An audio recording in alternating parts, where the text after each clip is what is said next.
ગીર સોમનાથ જિલ્લાના ઉના તાલુકા પોલીસ સ્ટેશનના નેઝા હેઠળ ઉના વડલા પોલીસ ચોકીનું લોકાર્પણ કરવામાં આવ્યું. ઉના શહેરમાં આજરોજ ઉના શહેરના નાગરિકોની લોકભાગીદારીથી નવનિર્મિત ઉના પોલીસ સ્ટેશનની વડલા પોલીસ ચોકીનું લોકાર્પણ કરવામાં આવ્યું છે. વડલા પોલીસ ચોકીનું લોકાર્પણ ગીર સોમનાથ જૂનાગઢ સાંસદ રાજેશભાઈ ચુડાસમા અને ઉના ધારાસભ્ય કેસી રાઠોડના વરદસ્તે કરવામાં આવ્યું હતું. આ કાર્યક્રમમાં વિશેષ ઉપસ્થિત ગીર સોમનાથ જિલ્લા કલેક્ટર એનવી ઉપાધ્યાયની રહી હતી. આ કાર્યક્રમના પ્રેરક ગીર સોમનાથ જિલ્લા એસપી મનોહરસિંહ જાડેજા અને ઉના વિભાગના ડીવાયએસપી એમએન ચૌધરી રહ્યા હતા. વડલા પોલીસ ચોકીના લોકાર્પણ કાર્યક્રમમાં ગીર સોમનાથ જિલ્લાના તાલુકાના અનેક સરકારી કર્મચારીઓનું સન્માન કરવામાં આવ્યું હતું. ત્યારે જામવાળાના જમજીર ધોધમાં ફસાયેલા 6 વ્યક્તિઓનું રેસ્ક્યુ કરનાર અધિકારીઓનું પણ સન્માન કરવામાં આવ્યું હતું. અને ઘટવડ ગામના હુસેનભાઈ જેઓએ પોતાની જાનની જોખમ પર મૂકી પાણીમાં 6 વ્યક્તિના જીવ બચાવવામાં તંત્રની મદદ કરી હતી, તો તેનું પણ એસપી મનોહરસિંહ જાડેજાના વરદસ્તે સન્માન કરવામાં આવ્યું હતું. રિપોર્ટર હર્ષદ વાઢેર સાથે કેમેરામેન વિજય સોલંકી, દિવ્ય ન્યૂઝ ઉના. ધન્યવાદ. આજે ઉના મુકામે વડલા પોલીસ ચોકીના શુભારંભ પ્રસંગે ઉપસ્થિત આ વિસ્તારના લોકપ્રિય ધારાસભ્ય આદરણીય કાળુભાઈ, આપણા કલેક્ટર શ્રી ઉપાધ્યાય સાહેબ, જેમના નેતૃત્વમાં પોલીસ વિભાગે આ ગીર સોમનાથ જિલ્લાને કાયદાકીય રીતે વ્યવસ્થાની દ્રષ્ટિએ સુવિધાથી અને એમને મદદરૂપ થવાનું કામ કર્યું છે એવા આપણા એસપી જાડેજા સાહેબ, ડીવાયએસપી ચૌધરીજી, શહેરના પ્રમુખશ્રી, પૂજ્ય સંતશ્રીઓ, આપ સૌ મોટી સંખ્યામાં પધારેલા ઉના શહેર અને આજુબાજુમાંથી પધારેલા સૌ વડીલો, યુવાન દોસ્તો, આજે વડલા પોલીસ ચોકીનું શુભારંભ થવા જઈ રહ્યો છે. સૌ પ્રથમ તો હું કાળુભાઈને અભિનંદન આપીશ, કારણ કે આ નગરપાલિકાની જગ્યા અને આ વિસ્તાર એ ટ્રાન્સપોર્ટની હારે પણ જોડાયેલો છે, મુખ્ય માર્ગ છે. આની આમ કિંમત ગણો ને અહીંયા શોપિંગ સેન્ટર કદાચ બનાવે તો નગરપાલિકાને ખૂબ મોટી આવક થાય એવી આ જગ્યા છે. પણ મેં કીધું એમ કે ઉનાનો આ રસ્તો એ ઉનાની આર્થિક કરોડરજ્જુ કહી શકાય એવો રસ્તો છે. અહીંયા મહેતા હોસ્પિટલ પણ આવેલી છે, અહીંયા સર્કિટ હાઉસ પણ આવેલું છે. આ બાયપાસ હમણાં શરૂ થયો, બાકી પહેલાં બધા અહીંયાથી જ પસાર ટ્રાન્સપોર્ટના વાહનો ને બધું થતું. અહીંયા મુખ્ય બજાર પણ આ જ રોડ ઉપર આવેલી. એટલે આર્થિક દ્રષ્ટિએ અને લોકોની આવન જાવનની દ્રષ્ટિએ આ ખૂબ જ મહત્વનો રસ્તો. આજે અહીંયા પોલીસ સ્ટેશનની જગ્યા આપી અને એસપી શ્રીને અભિનંદન એટલા માટે આપ કે આ કદાચ મારું 3જું 4થું પોલીસ સ્ટેશન છે કે જે વધારાનું વિશેષ ઊભું કર્યું હોય. લોકોની સુરક્ષા માટે થઈ અને સુરક્ષાને કારણે લોક ભાગીદારીથી આવા 4 થી 5 જિલ્લામાં પોલીસ સ્ટેશન ઊભા કરવા બદલ હું એસપી શ્રીને પણ ખૂબ ખૂબ અભિનંદન આપું છું. મેં કીધું એમ કે પોલીસ તંત્ર એનાથી લોકો ગભરાતા હોય કે પોલીસ સ્ટેશને જવામાં ગભરાતા હોય, પણ જ્યારે પોલીસ મિત્ર બનીને કામ કરતું હોય અને એ આપણા એસપી શ્રીના સમયગાળા દરમિયાન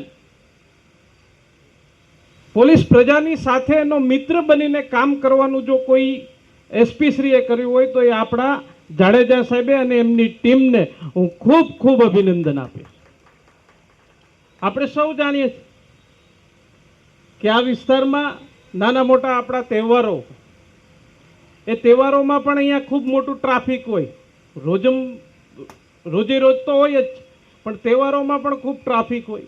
તો અહીંયા ટ્રાફિકની સમસ્યાઓ હોય, કોઈ અનિચ્છનીય બનાવ ના બને એની પણ સમસ્યાઓ ધ્યાનમાં રાખી અને આ પોલીસ સ્ટેશન ઊભું કરવામાં આવ્યું છે. સાથે સાથે અહીંયા ઘણા લોકોને સન્માનિત કરવામાં આવ્યા. સમાજ જીવનમાં સમાજને ઉપયોગી થતા હોય એવા લોકોનું સન્માન કરવું એ ખૂબ જરૂરી.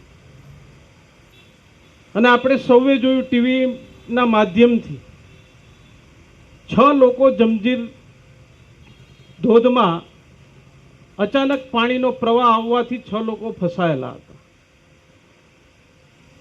એમને બચાવવા માટે ખૂબ સંઘર્ષ કર્યો. આપણા પુરવઠા અધિકારી કન્ટિન્યુ ત્યાં જ હતા અને બધા લોકોને સહી સલામત બચાવી. અને આપણા જુમાભાઈ ને એમના માટે અભિનંદન એટલા માટે કે એ પોતે પોતાની જીવના જોખમે અંદર પાણીના પ્રવાહમાં જઈ અને બચાવવામાં મદદરૂપ થયા. એ તમામ સ્ટાફને હું ખૂબ ખૂબ અભિનંદન આપું છું. અહીંયા પોલીસ સ્ટાફનું સન્માન થયું એની કામગીરી માટે.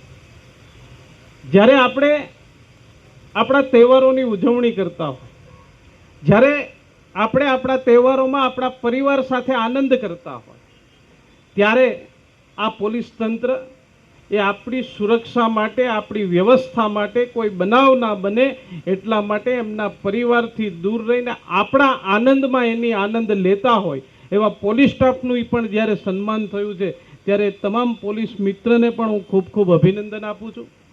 આ વિસ્તારમાં આ પોલીસ સ્ટેશનથી સારા સમાજના નિર્માણમાં પોલીસ તંત્ર સહભાગી થવા માટે જે પગલું ભર્યું છે એટલા માટે હું એસપી શ્રી અને તમામ પોલીસ સ્ટેશન સ્ટાફને ખૂબ ખૂબ અભિનંદન આપું છું. ફરીથી એક વખત કાળુભાઈને હું ખૂબ ખૂબ અભિનંદન સાથે એમનો આભાર માનું છું કે આ જગ્યા એ ખૂબ કિંમતી જગ્યા છે, તેમ છતાં પણ આ વિસ્તારનો કાયદો અને વ્યવસ્થા જળવાઈ રહે એ માટે થઈને એમણે પણ આ લોક ભાગીદારી પોલીસ સ્ટેશન બનાવવા માટે એમણે જે મદદરૂપ થયા એટલે ધારાસભ્ય તરીકે એમનો પણ ખૂબ ખૂબ આભાર. ભારત માતા કી જય.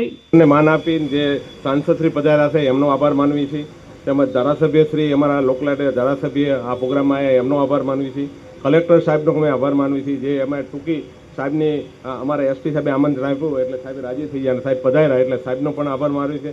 અને અમારા એસપી સાહેબના લીડરશીપના નીચે જે આ કામ થયું છે એટલે સાહેબનો તો સાહેબ આભાર માનવી ઓછો અમે પણ ખાસ કરીને જો એક હું આભાર માનીશ તો અમારા આ વિસ્તારના લોકલાડે ધારાસભ્ય કેસી રાઠોડ સાહેબનો, જે અમને જગ્યા આપી છે.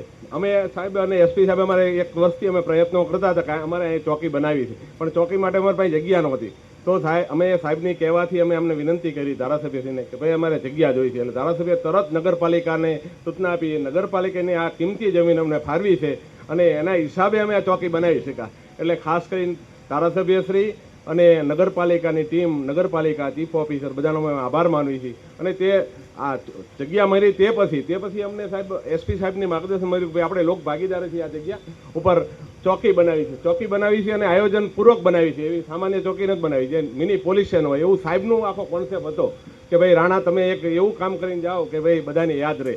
એટલે અમે આ વિસ્તારમાં આ લોકો અહીંના જે સારા માણસો છે અમારા સંપર્કમાં છે એ બધાનો અમે સહયોગ લીધો અને આવી ચોકી આ વિસ્તારમાં અમે બનાવી છે. આમાં દરેક માણસો ચોકીનો સાહેબ અમને સહકાર છે. એક નાનો પેન્ટિંગ કરવાવાળો પણ અમને સહકાર આપ્યો. એને સામાન્ય પૈસામાં અમારે પેન્ટિંગ કરી દીધું. એટલે દરેક માણસે આપ્યું છે કે ભાઈ પથ્થરવાળા કે ભાઈ પથ્થર એને બનાવી પથ્થર પણ અમે આપ્યા છે, કોઈ મજૂરીમાં ટ્રેક્ટર આપ્યા છે. એટલે ટૂંકમાં તમામ આ ગામનો સહકારથી અમે આ ચોકી બનાવી શકાય. અને આટલા બધા માણસો જે અમારા નાની એવી ટૂંકી બધા નોટિસ આપી અને અમારા પ્રોગ્રામમાં આવ્યા છે પોલીસના, એ અમે 1-1.5 વર્ષથી જે કામ કરવી છે એ અમને એમ લાગે છે કે અમે આ કંઈક સારું કર્યું છે આ વિસ્તારમાં અને લોકોના ઉપયોગી થયા છે. અને એ અમે પોલીસ તંત્ર છેલ્લા સાહેબના 3 વર્ષના ગાળામાં વાત કરી કે સાહેબ 5 જગ્યાએ પોલીસ ચોકીઓ બનાવી અને પોલીસનું નવું ઓલું કર્યું છે. પણ અહીંયા સાહેબનું આવ્યો તેદું હતું એક સારું જગ્યા બનાવો રાણા, તમે ચોકી બનાવો ગમે ત્યાં સારી. એટલે અમારા મગજમાં એક હતું કે કંઈક અમારે સારું એક કરવું છે જે બધાને કાયમ ઉપયોગમાં આવે. એટલે સાહેબનું અમને સતત માર્ગદર્શન સતત એક વસ્તુમાં સાહેબે કાયમ જોયું છે કેવો તમે નકશો બનાવ્યો છે, કેવું શું કર્યું. ઠેઠ આજ સવાર સુધી અમારે લાઇઝનિંગમાં હતા સાહેબ અને અમારા ડીવાયએસપી ચૌધરી સાહેબનું સતત માર્ગદર્શન અને મારી ટીમ ખાસ કરીને જે ઉનાની ટીમ હતી શાંતિલાલ અને જે માણસો પોતે જાણે કેમ સુપરવાઇઝિંગ એવી રીતે સાહેબ કામ કરીને આ ચોકી બનાવી છે. એટલે હું બધાનો આભાર માનું છું. ખાસ કરીને ગામના નાગરિકો આ અમારા પ્રોગ્રામમાં હાજર રહ્યા છે એ બદલ આવા વરસાદની ઋતુમાં આટલા બધા હાજર રહ્યા એટલે તમામનો આભાર માનું છું. જય હિન્દ, જય ભારત, અસ્તુ, જય માતા. આજરોજ ઉના ખાતે એક વડલા ચોકીનું નવનિર્માણ કરવામાં આવ્યું છે. જૂના ટાઉનમાં છેલ્લા ઘણા સમયથી અમારી જે ચોકી હતી એ વિસ્માર કરવામાં આવી અને ત્યાર પછી અમે જમીન માટે કપાય ધારાસભ્યશ્રી નગરપાલિકા એના દ્વારા અમને જાણ મળી છે જમીન મળ્યા પછી બહુ બધી ઉદ્ઘાટન કર્યું છે ઉદ્ઘાટનમાં માનનીય હાય, હું છું ક્રુઝિન સિંઘાનિયા. આપની આસપાસના સત્ય સમાચાર જાણવા માટે જોતા રહો દીવ મિરર ન્યૂઝ અને હા, લાઈક અને સબસ્ક્રાઇબ કરવાનું ભૂલતા નહીં. Thank you.